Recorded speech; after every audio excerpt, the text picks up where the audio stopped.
So I'm currently working on this homeless Batman costume, which is essentially a version of Bruce Wayne, but set in a world where he isn't and never was rich. Now the backstory is basically the same. When Bruce was a kid, he saw his parents killed in front of him, which inspired him to fight crime on the streets of Gotham while dressed as a bat. The only difference here is they were homeless when it happened, and Bruce is still homeless as Batman, so everything he uses in his crusade is either salvaged or given to him by Lucius Fox, which in this universe is actually a local mechanic, who kind of gives tools and materials to Bruce when he can. Now in a previous video I did some experiments making batarangs with soda cans and scrap metal, but today I want to try some little smoke bombs. Now these aren't really weapons more as they are a distraction. They can be thrown at an enemy to put them off guard during a fight, or just thrown on the ground to create a smoke cover, and then you can just punch them in the face when they can't see. Now the main reason I'm doing this is because some guy left like 800 comments telling me to make baby powder Easter egg smoke bombs for the costume, so I guess I mean he's very committed. Before I start messing around with matches, let's try the baby powder ones. I'm assuming he meant to put the powder inside these little capsule things. When he said Easter eggs, I don't think he actually wanted me to just throw chocolate covered in baby powder. Maybe he did. I'm not confident, but let's give this a try.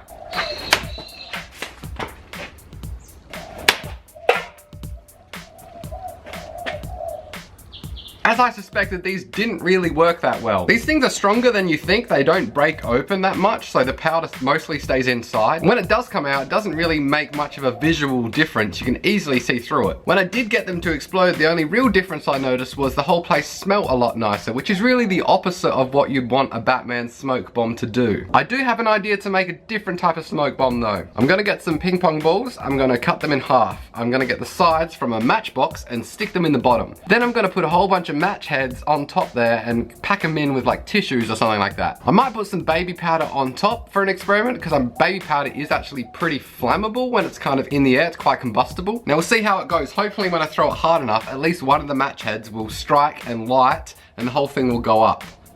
Maybe. Okay, prototype 1. Let's see what happens.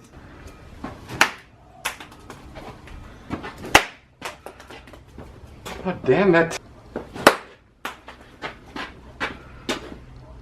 Okay, new method. I just put the striking thing in a box of matches with the matches and taped it up. Let's see if this works, just as a proof of concept. Oh my god! Whoa! I'm gonna make another one exactly like that. This time I'm gonna crush these sparklers and put the dust in with the matches. Hopefully it's a bit more explodey.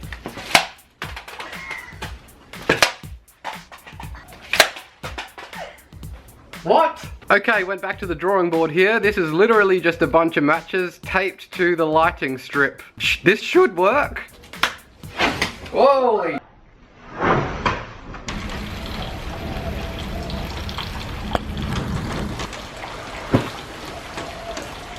So I spent a couple of days working on and off on this, tinkering around with different recipes. I got so used to them not working that well that when I finally found one that did work, it scared the hell out of me.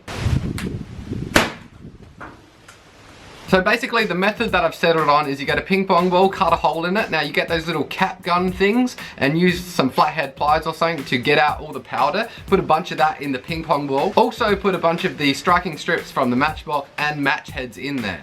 That's pretty easy. The important part is compacting it just right. If you compact it too much and have it on your belt, then the slightest bump or someone punching you there is gonna set it off on you, which is bad. But if you don't compact it enough, then when you throw it against something, there's not gonna be enough friction in there. Everything's just gonna move around and it's not gonna ignite, which I think was the problem I was having with a lot of the early ones. Anyway, here's some footage of me testing out the recipe that I settled on. Basically, you throw it and that bang would be enough to distract the enemy for a couple of seconds, and you run up and just bump him good.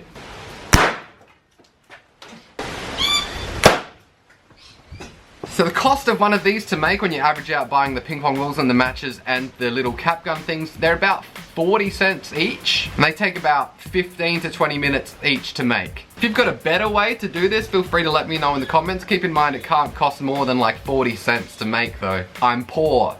Before you go, please remember that I've got a Patreon, and quite often I give away stuff that I've made in videos to people that support me on my Patreon. I don't know if you saw my last video, I made a plumbus hammer, the plumbus from Rick and Morty. I'm thinking of removing the plumbus from the hammer and sending that to someone that supports me, so if you want to be in the running to have that weird thing mailed to your house, check out the links below. Thanks for watching.